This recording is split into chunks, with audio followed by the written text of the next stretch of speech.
Encore une fois, merci à tous d'être là.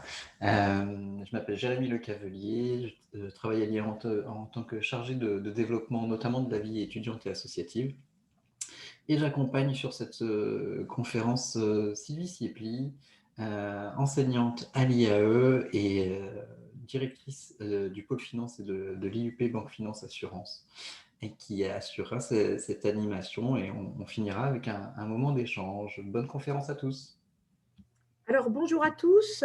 Je vais vous présenter l'ensemble des formations en banque finance de l'IAE Caen. Alors, je pense que si vous êtes avec nous aujourd'hui, c'est que vous savez quels sont les atouts de l'IAE en général, à savoir d'être une vraie business school, mais au cœur de l'université, donc avec à la fois une vie étudiante comme on peut la connaître dans les écoles, mais avec un statut universitaire, notamment ce qui est important en termes de frais d'inscription, bien évidemment. Nous sommes également une institution qui maintenant a une certaine expérience, puisqu'elle a été créée en 1956. Le département qui fait de la banque, qu'on continue d'appeler IUP, Banque Finance Assurance, notamment dans le secteur bancaire, lui a été créé en 1991 et a rejoint l'IAE il y a quelques années, les deux institutions ayant le même objectif, celui d'être des business schools à l'université. Alors, la particularité de cette IAE, c'est que c'est le premier qui a fait du e-learning en France. Donc, nous assurons des vrais cours en e-learning dans le cadre de cet enseignement à distance que nous connaissons actuellement, et je ne pense pas que nos étudiants soient aussi malheureux que tous les étudiants que l'on écoute dans les émissions télévision ou radio ou à la radio, même si on préfère les avoir en face à face. Et depuis 1996, nous pratiquons l'alternance, qui est également un point caractéristique de l'IAE et de l'IUP Banque Finance Assurance, qui nous distingue un peu des écoles de commerce en particulier, puisque nous avons une approche très professionnalisée et spécialisée également, ce qui nous permet d'avoir de très bonnes performances en termes d'insertion professionnelle. Donc là, je vais vous parler. Alors, oui, pour terminer là-dessus, 1900 étudiants, et ce qui est caractéristique, c'est quasiment la moitié des étudiants à l'IAE, et c'est vrai également, c'est peut-être encore plus vrai en banque, sont des étudiants inscrits au titre de la formation continue, ce qui crée une proximité très forte intergénérationnelle, mais c'est aussi votre insertion, cela, puisque voilà, il y a une grande proximité entre les étudiants des différentes promotions et des différentes modalités d'enseignement dans le cadre de ces formations. Alors, nous sommes ici pour parler des professions bancaires qui font partie du pôle finance, qui a un deuxième volet, une formation voisine qui est le contrôle, la comptabilité et l'audit. Donc là, nous n'allons parler que de la formation bancaire et plus largement finance, qui a la chance d'être sur un secteur qui recrute. En 2019, 44 000 embauches, une grande partie des embauches en alternance et sur des emplois pérennes et qualifiés, ce qui fait que effectivement, voilà, les perspectives d'emploi sont très favorables dans ce secteur. Et elles sont aussi favorables d'ailleurs si on regarde l'assurance, qui est une formation, un secteur connexe, dans lequel les étudiants de notre formation se destinent un peu moins, mais voilà, où il y a aussi des débouchés. Nous avons des formations au niveau licence et master. Au niveau licence, deux formations. Une formation professionnalisée de type bachelor, mais qui est recensée comme une vraie licence, puisque vous savez que les bachelors essayent d'obtenir un titre de licence, en conseiller de clientèle, donc là pour une insertion professionnelle rapide, et puis une licence banque, finance, assurance, plus générale, qui, elle, vise la poursuite d'études. Ces licences s'inscrivent dans un réseau au niveau national. Le réseau s'appelle l'ADIM BFA, qui regroupe une dizaine d'universités en France qui proposent des formations voisines et qui ont toutes comme point commun d'être adaptées au secteur bancaire, avec qui nous échangeons en permanence de façon à avoir des formations qui sont diplômantes et qui nous permettent d'avoir un emploi à la sortie de nos formations très rapidement, voire même avant de sortir de la formation. Donc, la licence pro, tout d'abord, la licence pro, c'est une licence qui a pour vocation l'intégration professionnelle rapide, même si globalement 40% des étudiants actuellement poursuivent leurs études. Alors, vu que les recrutements sont déjà terminés sur cette formation, je pense que peu d'entre vous sont ici pour cette formation. Ceci dit, nous ouvrons une nouvelle campagne de recrutement pour ce diplôme, puisque nous avons un groupe d'étudiants de plus qui va pouvoir être ouvert avec la formation bancaire l'année prochaine. Donc, à partir du 15 février, c'est-à-dire lundi, jusqu'au 15 mars, il est encore possible de candidater sur ce parcours, qui est un parcours d'insertion professionnelle rapide. La licence BFA, qui je pense intéresse un plus grand nombre d'entre vous, est un parcours, on va dire, plus généraliste que la licence professionnelle. C'est une licence de gestion avec un parcours banque, finance, assurance, des enseignements en économie, droit, finance, des langues, de l'anglais avec un volume d'heures quand même assez conséquent, hein, et la possibilité de conserver une LV2. Donc, un stage long de 12 semaines et un taux de poursuite d'études qui est de 100%.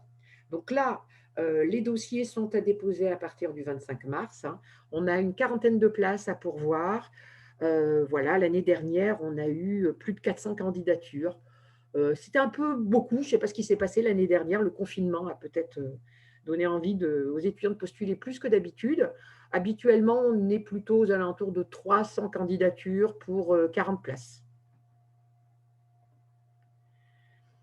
Le master banque, finance, assurance débouche sur deux masters. Excusez-moi, la licence banque, finance, assurance débouche sur deux masters possibles. Un master en gestion de patrimoine et un master en monnaie, banque, finance, assurance, qui est décliné en plusieurs parcours, qu'on a d'ailleurs tendance à appeler directement par le nom du parcours, mais le vrai nom de cette formation, c'est bien à chaque fois master monnaie, banque, finance, assurance, parcours RCPA, parcours CAI ou parcours G2C. Je dis ça pour que vous vous y retrouviez dans les dossiers au niveau de, par exemple, de postuler, trouver son master .com, c'est à travers l'appellation Master Monnaie, Banque, Finance, Assurance qu'on trouve le plus rapidement les formations. Donc, on va commencer par le Master MBFA, Monnaie, Banque, Finance, Assurance, qui est un master répertorié au RNCP avec deux matières phares, l'économie et la finance, et trois parcours. Un parcours en formation initiale, qui est gestion d'actifs, contrôle des risques et conformité, avec donc une ouverture des candidatures qui est faite depuis quelques jours et qui se terminera le 15 mars. Et puis deux parcours en alternance qu'on va détailler tout à l'heure. Et la bonne nouvelle, c'est qu'il y a eu un recul de la clôture des candidatures qui peut se faire jusqu'au 18 février sur e-candidat. Donc, on va regarder un petit peu en détail ces parcours. Le parcours gestion d'actifs, contrôle des risques et conformité, c'est 1000 heures de cours au total, au minimum 6 mois à l'étranger et en général, c'est même une année actuellement à l'étranger pour la majorité des étudiants. 6 mois de stage obligatoire en fin de master, ce qui permet une insertion professionnelle rapide avec une grande diversité de métiers, gérant de portefeuille, le métier de sales en salle de marché, le métier de contrôleur des risques ou de responsable de conformité. Voilà, donc un diplôme qui est classé septième de sa catégorie, qui est la conformité dans le classement aide universelle. Voilà, et des entretiens qui vont avoir lieu en avril et des dossiers que vous pouvez déposer jusqu'au 15 mars. Pour le master MBFA, spécialité responsable de clientèle, pro, alors les pros, ce sont les artisans, les commerçants, les professions libérales et agri, et les exploitants agricoles. Nous sommes dans une formation en apprentissage et en contrat de professionnalisation. En gros, 3 semaines à l'école, 3 semaines en entreprise, ouvert également à la formation continue. Sur des débouchés vers lequel vise ce diplôme qui sont clairs, je pense, hein, puisqu'ils sont annoncés dans les libellés. On est les conseillers de la clientèle professionnelle ou agricole, 100% d'insertion à 3 mois et un salaire moyen hors prime très intéressant avec un nombre de postes importants à pourvoir dans ce domaine. Le chargé d'affaires entreprise à institution, c'est le banquier de l'entreprise, mais aussi le banquier de ce que l'on appelle les institutions qui sont les hôpitaux, les EHPAD, les cliniques, les offices HLM, etc., les mairies, les collectivités territoriales. Une alternance également qui peut se faire soit en apprentissage, soit en contrat de professionnalisation. Des modalités d'alternance un peu plus longues que les précédents diplômes. On est sur du 1 mois, 1 mois. Voilà, avec des métiers là aussi qui sont clairement annoncés. On peut travailler aussi bien sur des PME en province que sur des grands comptes, voilà, dans des grands centres d'affaires parisiens ou au Luxembourg. On travaille alors dans ce qu'on appelle la BFI, la corporate, mais le plus grand nombre de postes hein, est le chargé d'affaires entreprise que l'on va trouver dans toutes les grandes villes régionales. 100% d'insertion là aussi à la sortie. Un grand nombre, même au moment où ils passent leur dernière épreuve, ont déjà des propositions d'embauche et certains, cette année, ont déjà leurs propositions d'embauche. Voilà, en général, on commence à partir de février à avoir des étudiants qui commencent à signer leur futur contrat de travail avec des salaires moyens à 37 000 euros. Alors, en gros, les salaires sont à peu près les mêmes pour toutes les formations en finance. Vous voyez parfois des écarts, mais il faut bien voir que voilà, quand on est en chargé d'affaires entreprise, on est plus souvent en région parisienne ou dans les très grandes villes, à Rouen, à Caen, à Lyon, que dans des petites villes de province. Quand on est responsable de clientèle pro et agri, on va pouvoir être à Alençon, on va pouvoir être à Saint-Lô. Enfin, on peut être chargé d'affaires aussi à Saint-Lô, c'est un mauvais exemple. Mais on va pouvoir être à Trouville, on va pouvoir être dans des villes plus petites et où on va pouvoir se loger à un moindre prix. Donc, le salaire, il peut être un peu inférieur, mais en qualité de vie, voilà, ça se discute. Alors, bien sûr, j'ai donné l'exemple de Trouville, je n'aurais pas dû pour les loyers, c'est peut-être pas le meilleur exemple. Voilà. Le master gestion patrimoine, c'est le deuxième master que nous avons dans le secteur bancaire. Vous voyez que là, au RNCP, les disciplines qui sont recensées ne sont pas économie, finance, mais droit, finance. Alors oui, j'ai oublié un argument sur le précédent. Il est classé premier de sa catégorie, et sa catégorie à aide universelle, c'est conseiller auprès des entreprises. Gestion de patrimoine, lui, vous voyez, il est classé cinquième de sa catégorie. Alors devant, c'est Dauphine, c'est des grandes écoles de commerce qui font partie du top 5 des écoles. Hein. Donc voilà, on est cinquième depuis très longtemps, ce qui est un très bon classement dans ce domaine-là. Vous voyez que nous avons du droit dans la formation. C'est important à être noté. Hein. Le droit est important. C'est une grande partie des cours quand on arrive en master. Voilà, c'est une portion qui reste limitée en L3 puisqu'il y a du droit, de l'économie, de la gestion, de l'informatique, etc. Mais quand on arrive en M2, c'est quasiment 70% des cours qui sont des cours à dominance juridique. Donc, il faut aimer le droit. Là aussi, nous sommes en alternance, ce qui permet une insertion professionnelle extrêmement rapide sur des salaires équivalents aux chargés d'affaires entreprises. Alors là, pour vous, j'espère que vous avez déposé votre dossier parce que les candidatures sont closes en gestion de patrimoine. Elles sont closes depuis hier. Voilà, le nombre de candidatures est extrêmement important sur ce diplôme puisqu'il est à cheval entre l'économie, la gestion et le droit. Donc, voilà, il y avait suffisamment de candidatures pour faire une promo. Donc, désolé si jamais vous vous êtes découvert une passion tout d'un coup pour ce diplôme. Les inscriptions sont closes. Alors, dans toutes ces formations, qu'est-ce qui nous distingue des écoles? C'est notre spécialisation. C'est la reconnaissance de nos formations au titre du RNCP qui vous évite, par rapport à d'autres écoles, de devoir passer des certifications en parallèle, sauf la certification AMF, qui reste une obligation pour toutes les professions bancaires et qui doit se passer. Il n'y a pas d'équivalence, nulle part, hein, même à HEC, il n'y aura pas d'équivalence. Par rapport à certaines écoles, notre différenciation, c'est aussi que nous sommes des enseignants-chercheurs, donc avec en général une bonne connaissance, parce que c'est le domaine de notre recherche, des métiers sous-jacents et avec une prospective métier assez forte.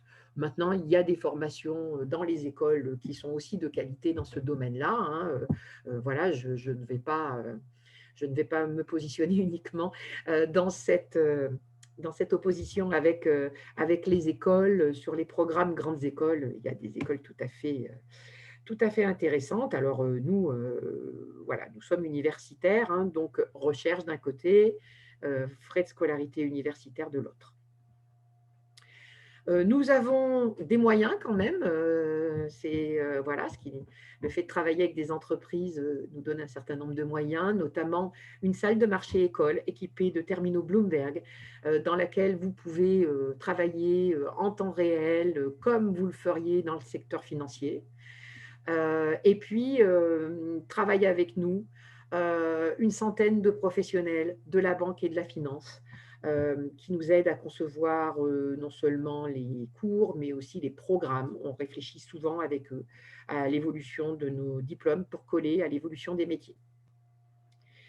L'international, je vous en ai parlé, passage obligatoire en gestion d'actifs, contrôle des risques et conformité, où tout le travail se fait en anglais. Et puis pour terminer, Jérémy est là pour en attester également, puisque c'est avec lui que ça se passe, hein. C'est aussi un endroit où il fait bon étudier, dans la simplicité de l'enseignement universitaire, mais avec toute l'énergie aussi des écoles, puisqu'il y a des associations dans lesquelles vous pouvez vous impliquer et dans lesquels vous pouvez aussi gagner en compétences parce que c'est une expérience dans les associations voilà, qui est hyper importante aussi pour l'acquisition de compétences professionnelles. C'est l'école de la vie, les associations pour vous. Voilà, donc je pense avoir fait le tour des formations.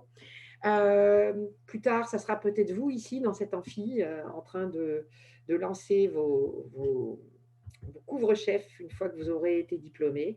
En tout cas, voilà un exemple sur cette photo de ce que l'on cherche à faire. Et si vous regardez de près, vous allez voir qu'il y a plein de personnes qui ont loin d'avoir votre âge.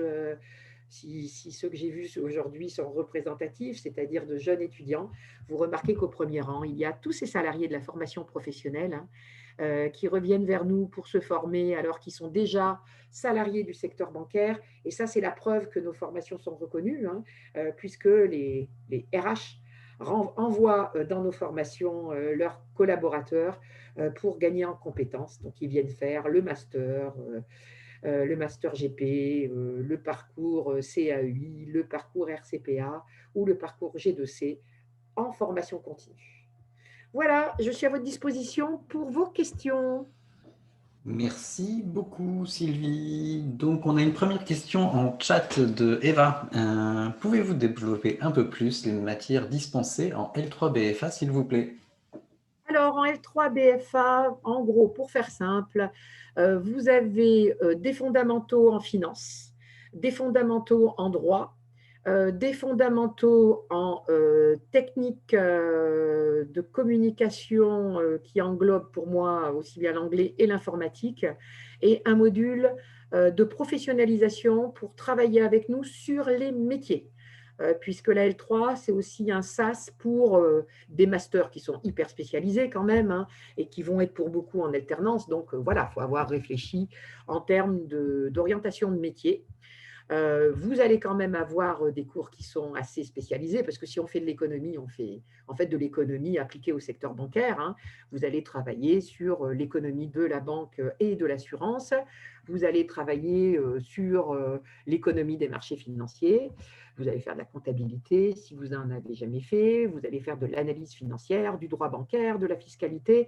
Enfin voilà, en gros 500 heures de formation qui se veulent à la fois généralistes, mais avec des applications quand même fortes sur le secteur banque, finance, assurance. Il faut quand même aimer la banque, hein, si vous êtes en opposition avec, avec le secteur bancaire et la finance, ce n'est pas la bonne formation, l'IUP, parce qu'on vous parle que de finance et de banque pendant l'ensemble des cours. Même quand on vous fait de la fiscalité ou des mathématiques, les mathématiques sont des mathématiques financières, hein. Donc, voilà, on va de toute façon vous parler de ce secteur.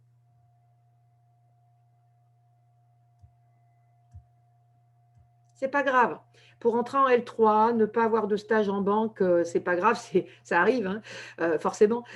Surtout en cette période où les stages ont été pas mal voilà, remis en cause sur l'année précédente. Non, non, on comprend, hein, en L3, il faut avoir une idée de ce que l'on veut faire.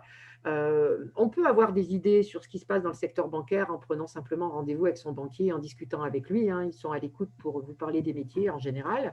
Et on comprend tout à fait que vous n'ayez pas fait de stage. C'est pour ça qu'il y a un stage long en fin de L3. Oui, on ne vous demande pas d'arriver tout près. On est là aussi pour vous accompagner, vous faire grandir, pas d'inquiétude. On a une question de Hilal aussi, à propos du Master G2C, où tu as évoqué la coloration internationale et le fait que c'est important de partir un moment à l'étranger. Il me demande si le parcours lui-même en France est en anglais. Alors, il y a des cours en anglais. Il n'y a pas 100% de cours en anglais, malheureusement. Donc, en M1, il y a des cours communs avec les autres filières. Donc là, il y a peu de cours en anglais. Par contre, en M2, oui, il y a 30% de la maquette qui est en anglais. Et D'accord. on espérerait encore plus, mais voilà. Merci. On a ensuite Emeric qui s'inquiète un petit peu à propos du dossier et qui nous demande, avez-vous une idée du dossier type qui pourrait être sélectionné au niveau des notes, par exemple? Alors, ça dépend d'où on vient, j'imagine. Mais... C'est ça, ça dépend d'où vous venez. Alors bien sûr, hein, le dossier idéal, bah, ce serait celui qui a mention très bien au bac, qui a plus de 16 de moyenne partout, qui a fait des stages en banque, mais voilà, ça c'est Et qui est dans le idéal. milieu associatif. Oui, aussi, et qui en plus a été sportif de haut niveau et pompier volontaire. Ça, c'est voilà, l'idéal, mais cet idéal, on le rencontre très rarement. Et puis, voilà, l'analyse des dossiers, il faut que ça soit un tout, c'est un équilibre. Il peut y avoir d'un côté des étudiants qui ont des bons résultats académiques, qui n'ont pas d'activité associative. De l'autre, on a des étudiants qui ont des résultats académiques qui sont un peu moins bons, mais qui ont fait plein de choses autour. Donc, on essaye vraiment de regarder l'ensemble de ces éléments dans l'analyse du dossier. C'est vraiment un tout. Et si vous êtes sélectionné pour aller passer l'oral, alors c'est que votre dossier a retenu notre attention et que tout est jouable lorsque vous arrivez face à nous ensuite à l'oral. Bien.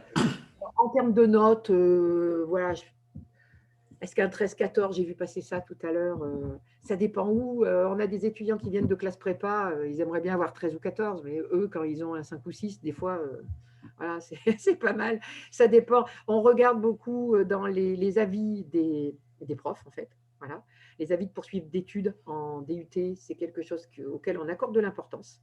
Lorsqu'il y a des données sur votre classement dans la promo, c'est aussi quelque chose auquel on accorde de l'importance. Voilà, c'est clair qu'on relativise les résultats avec tout votre parcours. Et puis, il nous est arrivé de donner leur chance à des étudiants qui nous paraissaient, voilà, qui avaient des résultats satisfaisants, on va dire, mais avec une activité associative à côté qui était importante ou qui travaillaient en même temps que leurs études et qui, lors des entretiens, nous paraissent avoir une capacité de raisonnement voilà, tout à fait élaborée et un vrai projet. C'est-à-dire quelqu'un qui nous interpelle avec un vrai projet, on va creuser. On va creuser. Voilà. Eh bien justement, on a quelqu'un qui semble avoir un projet, Nicolas Rouault, qui est en ce moment en deuxième année de DUT-GEA et qui se projette vers le monde de la banque puisqu'il a choisi d'effectuer son stage de M2 en banque au mois d'avril-mai. Il pose la question, les candidatures seront fermées à cette date, donc est-ce que dès aujourd'hui, il peut valoriser ce futur stage sur e-candidat?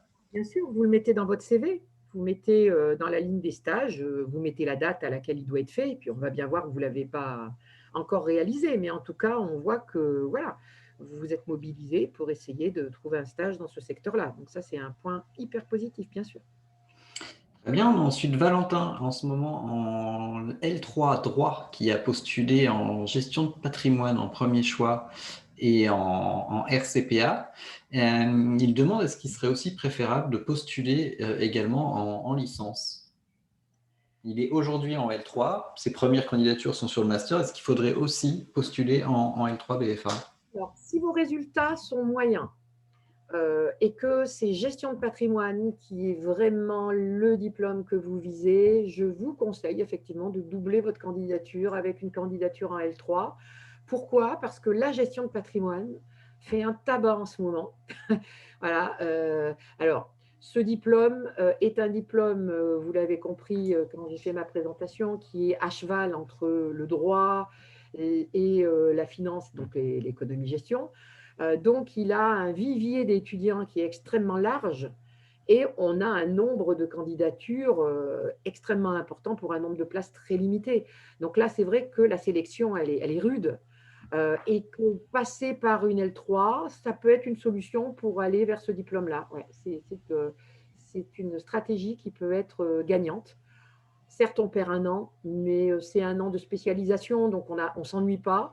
Et c'est toujours quelque chose en plus qui va jouer positivement quand vous allez l'expliquer aux responsables de M1. Ça veut dire que voilà, vous avez une motivation et vous êtes prêt à accepter de refaire un L3, quoi. Donc oui, ça peut Oui, puis une année à l'IAE est jamais perdue. Ce sera être. une occasion de faire un stage en plus. C'est une option intéressante. On a ensuite une question Ensuite, de oui, Bilal. également, je peux ajouter quelque chose. Alors, ça sera à en discuter avec le responsable de gestion de patrimoine également. Mais si vous avez déjà une L3 complète, il y a aussi la licence professionnelle qui peut être intéressante parce qu'elle peut vous mettre un pied dans la banque puisque vous avez déjà une licence générale hein, si vous avez votre L3. Donc, pourquoi pas tenter pendant une année d'expertiser le métier, d'aller un peu plus loin et en plus, vous seriez payé. Donc, c'est pour ça que je vous dis ça. Ce qui vous permettrait, normalement, la LP, elle n'est pas faite pour continuer, mais si vous avez déjà une L3, ben, vous avez déjà une L3. Donc, voilà, dans ce cas-là, vous pouvez là avoir une connaissance du terrain qui peut être sans commune mesure. Oui. Parfait, voilà. Valentin, vous avez trois cartes à jouer. Vous avez tout ce qu'il faut maintenant pour nous rejoindre. N'hésitez pas à envoyer un mail pour préciser un petit peu ces questions-là avant de candidater. On avait ensuite une question de Bilal qui nous demande si dans nos promotions ces dernières années, on avait des étudiants qui arrivaient à travers Campus France. Oui, oui, oui. Oui, oui, même alors en gestion d'actifs, contrôle des risques et conformité, qui est une formation très internationale et qui est en formation initiale, il y en a beaucoup. Enfin, il y en a beaucoup, il y en a. C'est un peu plus compliqué dans les formations en alternance à cause de la recherche du contrat d'alternance, bien évidemment. Voilà, c'est pas évident. Quoique, c'était pas évident, mais maintenant que dans tous les secteurs d'activité, on a appris à faire des entretiens à distance, peut-être que ça sera plus simple. Auparavant, hein, dans le secteur bancaire, les RH voulaient rencontrer physiquement les porteurs de projets, hein, les candidats, et ça, c'était un vrai frein pour les étudiants de Campus France. Ça le sera moins si tous les entretiens se font à distance dorénavant. ce qui commence à être le cas, hein, même pour les recrutements finaux, hein, on voit que les étudiants, les 2, 3 premiers entretiens, ils les passent à distance et c'est les entretiens finaux qui se font en face à face. Parfait, merci pour ce point-là. On a ensuite Margot. GEA, option gestion comptable et financière. Est-ce que ça pourrait pénaliser cette option pour pouvoir Bah non, rejoindre?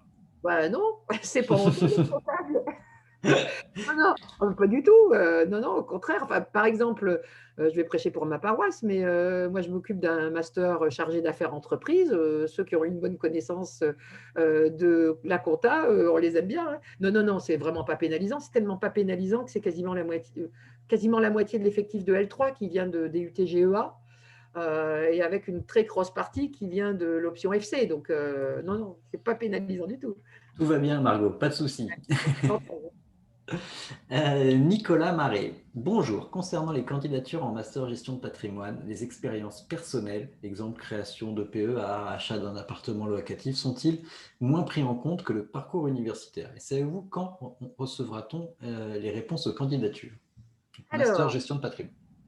alors, tout d'abord, pour les expériences. Alors, les expériences, on les prend en compte. C'est vrai qu'en master gestion de patrimoine, je vous l'ai expliqué tout à l'heure, compte tenu du nombre de candidats, ben, il y a tout qui est pris en compte. Et il y a beaucoup d'étudiants qui ont aussi des bons dossiers et des expériences perso intéressantes sur le volume.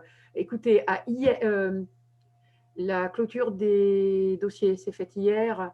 Il avait 200 dossiers, hein, mon collègue qui gère les dossiers de gestion de patrimoine. Donc voilà, on a un nombre de dossiers extrêmement important pour une vingtaine de places, hein. On est sur du 10%, de recrutement. Donc voilà, c'est clair qu'avec ce niveau de sélection, on a des étudiants qui cochent toutes les cases. Alors, les résultats, normalement, vous allez recevoir mardi, au plus tard, mardi, une convocation pour un entretien qui, pour gestion de patrimoine, sera vendredi. Et pour RCPA et CAUI sera jeudi ou vendredi. Voilà. Ok, les choses vont avancer rapidement. On avait ensuite Alexandre qui demandait donc est-ce que le CIM est valorisant bien qu'il soit facultatif pour postuler en L3? Si le score est bon, j'ai envie de dire autant le mettre dans le dossier, non? Oui, oui, oui, oui, mais c'est effectivement pas une obligation. Alors, pour vous expliquer un peu pourquoi, dans ma présentation générale, je vous ai dit qu'on travaillait en coopération avec 10 autres universités avec qui on travaille en réseau. Et ces autres universités ne sont pas toutes dans des… Enfin, les formations bancaires dans les autres universités ne sont pas toutes dans des IAE. Donc, c'est pour cette raison que nous ne retenons pas le score. On avait un concours spécifique auparavant. Bon, les événements ont fait qu'il a été mis en suspens et on réfléchit à la façon dont on pourrait évoluer. Mais voilà, le score pour l'instant n'est pas un critère. Et je vais vous dire, les gens qui administrent les dossiers sur la formation bancaire, comme c'est pas des experts du score, donc pour eux, ça va pas être aussi parlant que quand vous postulez dans les autres formations de l'IAE. Voilà, il y en a quelques-uns qui connaissent un peu, mais pour beaucoup, voilà, ça va être un peu exogène. Donc voilà, c'est pas grave si vous l'avez passé, mais ça ne va pas être déterminant. Il n'y a pas un score déterminant pour entrer à l'IUP. Très bien. Ensuite, on a Elisha qui se projette sur la licence BFA et qui aimerait un petit peu de précision sur la matière projet. Alors, la matière projet au premier semestre, c'est vraiment un cours de gestion de projet.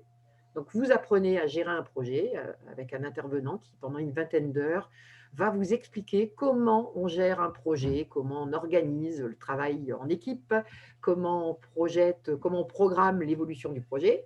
Et au deuxième semestre, il y a la possibilité de pouvoir s'engager dans un projet. Alors, vous avez le choix au deuxième semestre entre faire un projet, vraiment sur le terrain, là pour le coup, passer à l'acte, ou conserver une LV2, ou faire des cas en analyse financière, donc pour ceux qui vont se diriger vers la filière chargée d'affaires entreprises. Voilà. C'est vrai que cette année, avec la situation sanitaire, on a un projet qui est fait par 4 étudiants sur un travail sur les métiers, sur le devenir des anciens, mais c'est vrai que c'est un peu en suspens compte tenu de la situation qui est c'est un petit peu compliquée. Qui s'y prête pas trop, oui. Mais voilà, on aimerait bien que ces activités de projet puissent reprendre. Bien sûr, ça va reprendre. Alors, j'ai bien vu vos questions, Hilal, monsieur ou madame admin, Emre et Charlie. Je reprends le fil. On a une double question d'Emeric. Si on vient d'une fac éco, une fac d'éco à Caen, avec 13-14 de moyenne, qu'est-ce que vous en pensez? Et sa seconde question, est-ce qu'un travail étudiant est favorisé? Voilà pour Émeric. Alors, ben, fac d'éco à 13-14, c'est bien, hein. On sait que c'est pas si facile que ça d'être en fac d'éco. Non, sérieusement, fac d'éco, c'est très bien. AES, c'est très bien. DUT, c'est très bien aussi. Et en fait, on va regarder, c'est les filières qui sont le plus en connexion avec nos programmes. La licence qu'on appelle BFA, en fait, c'est la licence de gestion de CEGAT avec un parcours BFA géré à l'IAE. Donc, il y a bien sûr une connexion entre ce que vous avez vu en écho et puis ce que l'on va faire ici. 13-14 de moyenne, bravo, c'est pas si simple. Et puis Non, en fait, c'était la deuxième question était sur le fait d'avoir un travail étudiant à côté de toutes ces études. bah, Est-ce si que vous vous... avez eu 13-14 de moyenne avec un emploi étudiant à côté, c'est bravo, c'est encore mieux. Voilà. Votre 13-14 de moyenne devient pour nous un 15-16. Voilà. Voilà, donc on revient sur l'idée entre tout ce que vous faites en dehors parle pour vous. Et ce que vous ne faites pas en dehors, bah, parfois peut vous desservir. Donc n'hésitez pas à être hyperactif, à vous engager, à faire des choses. C'est toujours bon pour vos projets d'études. On a Hilal, on a couvert un peu la question, mais pour enfoncer le clou, qui nous disait en master GDC, est-ce que le SIM est exigé à l'entrée de M1? Il vient de Alors, l'IAE Lyon et les sessions SIM ont été annulées. Pas d'inquiétude. non, pas d'inquiétude. Pour nous, c'est pas déterminant. Très bien. Je suis étudiante étrangère intéressée par les formations M2 en finance. Est-ce que je dois passer obligatoirement par Campus France? Ou suffit-il de déposer ma candidature sur l'espace e-candidat? Non, non, il faut passer par Campus France, hein, toujours. Voilà. Et ensuite, on a Emre qui est en ce moment en L3 AES, qui se projette sur le master chargé d'affaires. Pour la candidature sur e-candidat, il faut mettre toutes les notes également de les années redoublées.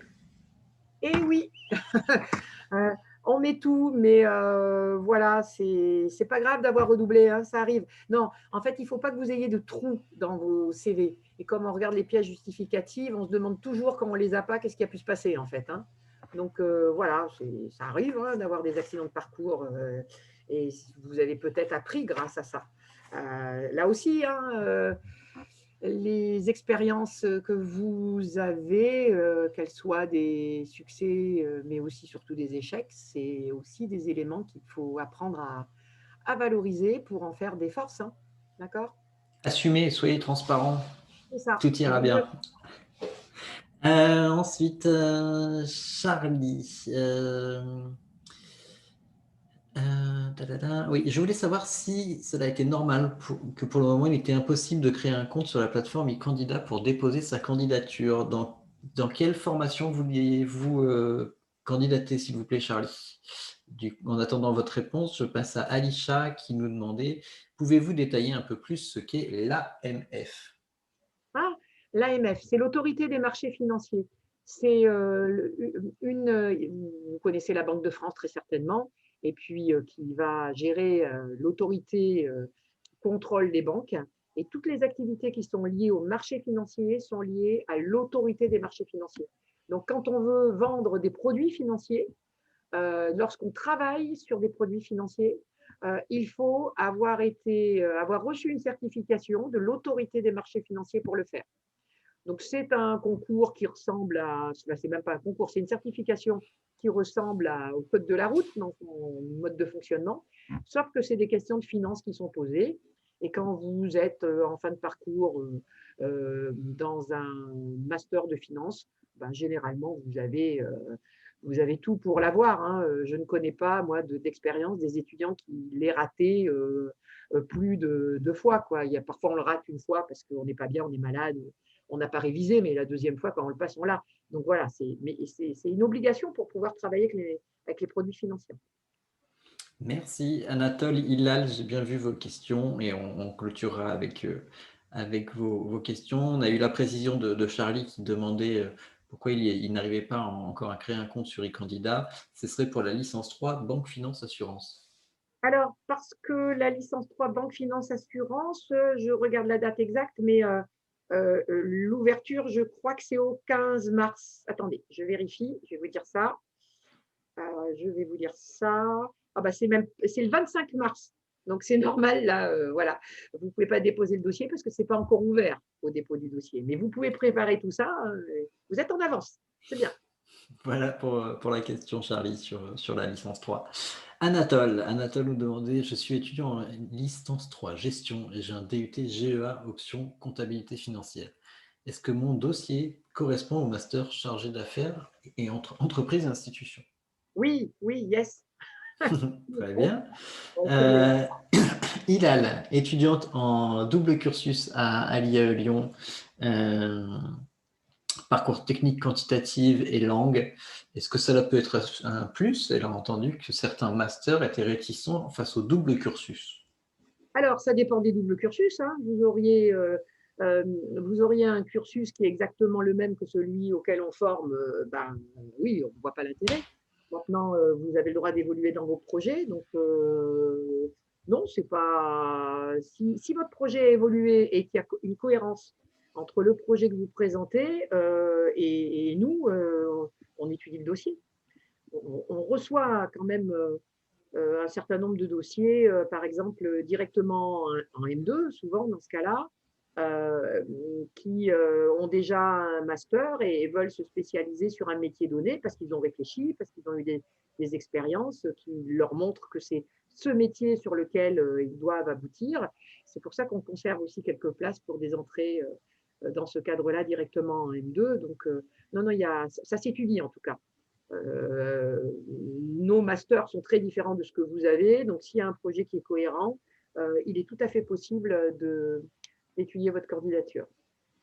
Merci Sylvie. Voilà Hilal, et de rien, on est là pour répondre à vos questions. Bonjour Clara, je prendrai votre question juste après. Juste avant, on avait eu Flava qui nous demandait, qui s'intéressait sur le passage de licence à master à l'IAE Caen et qui se demande est-ce que les étudiants qui auraient fait la L3 chez nous seraient entre guillemets admis ou favorisés pour aller en master.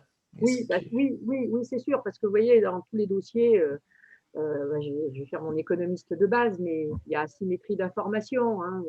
On ne vous connaît pas et les étudiants que l'on a face à nous, on les connaît. On les a formés, donc effectivement, ils ont un avantage. Ils ont un avantage. Maintenant, on a 80 places en master et ils sont 34 en licence, hein. Donc, il y a encore de la place, bien évidemment. C'est vrai que c'est un avantage de passer par la L3, hein. C'est évident.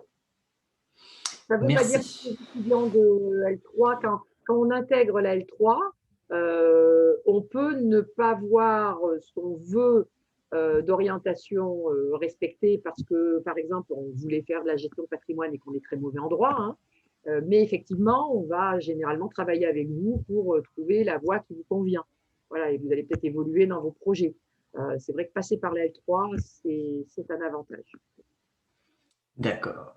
Et Sylvie, tu peux reprendre ton document avec les dates et les calendriers, puisque la question de Clara est sur la date de clôture pour la candidature en M1 G2C.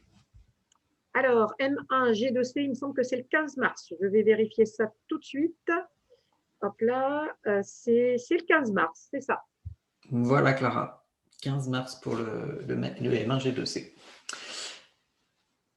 Pas de souci, de rien. Et côté de chat, on aurait fait le tour des questions. Merci vraiment. Vous avez été très très actifs avec des questions super intéressantes. C'était très intéressant de passer ce moment avec vous. Est-ce qu'il y aurait d'autres questions à l'oral?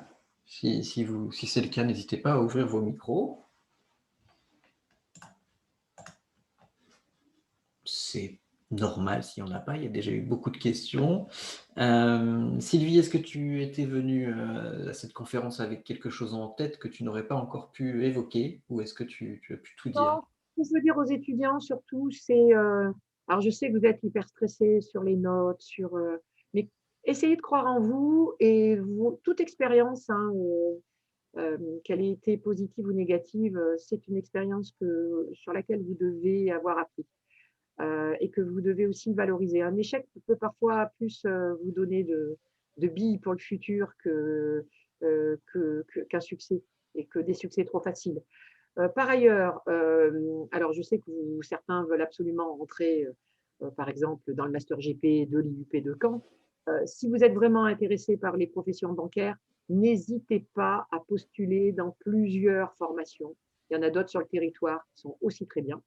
Et vous savez, les vertus de la concurrence, hein, si vous nous dites lors d'un entretien que vous avez postulé ailleurs, peut-être que, en plus, ça va nous montrer que vous êtes motivé pour le métier, hein. Donc ça, c'est déjà un intérêt que vous n'avez pas vu uniquement de la lumière à l'IAE de Caen et que vous avez décidé de venir vous trouver de la chaleur dans nos locaux. C'est pour ça que vous venez d'ailleurs, je vous déconseille. Euh, et ça nous prouve d'abord, un, que vous êtes motivé. Deux, ça vous ouvre aussi sur d'autres formations et d'autres métiers parfois. Et puis surtout, si jamais vous n'êtes pas pris, ça vous permet de continuer votre projet ailleurs. Et puis, qui sait, peut-être rebondir en venant faire la dernière année chez nous. Enfin voilà, il ne faut vraiment pas vous borner sur une formation type. Il faut concevoir que voilà, il y a de la place pour beaucoup de monde dans le secteur bancaire.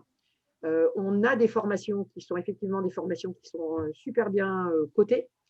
On a des classements, notamment à aide universelle, qui sont très bons. Donc, du coup, on attire des candidats qui viennent de partout. Et là aussi, si vous êtes retenu, si vous êtes en liste d'attente, ne vous découragez pas. On a souvent des étudiants qui se disent: je suis en liste d'attente, je ne serai jamais pris. Mais comme on a des étudiants qui nous viennent de partout, de Toulouse, là, j'en ai une en entretien il y a quelques temps, là, elle venait de Toulouse, ou qui viennent de Paris, de Lille. Voilà, peut-être que celui de Paris va être pris à Dauphine et donc il ne va pas venir à Caen. Celle de Marseille, elle va peut-être s'arrêter à Lyon. Donc, en tout cas, si vous êtes sur liste d'attente, vous avez des chances parce qu'on a jugé que vous pouvez intégrer la formation. Et pour faire simple, l'année dernière, on est descendu dans les listes d'attente, je crois, sur toutes les formations. On est descendu très, très loin dans les listes d'attente. Donc, voilà, ne baissez pas les bras si vous êtes en liste d'attente. C'était mon Très bien, message. merci pour ce message encourageant et optimiste. Croyez en vous, n'hésitez pas. La conférence va toucher à sa fin, mais la journée porte ouverte continue. N'hésitez pas à vous balader, à passer sur les salons, à consulter les conseillers, à aller plus loin dans les formations dans lesquelles vous vous projetiez. On s'est fait plaisir, hein, il est 15h49, on a un petit peu dépassé, vous êtes encore une belle trentaine avec nous. Merci beaucoup d'avoir passé ce temps avec nous, c'était un plaisir. La prochaine étape maintenant, c'est d'avoir le plaisir de se voir et de vous accueillir à la rentrée 2021 pour commencer une aventure ensemble. Merci beaucoup, à très bientôt, au revoir.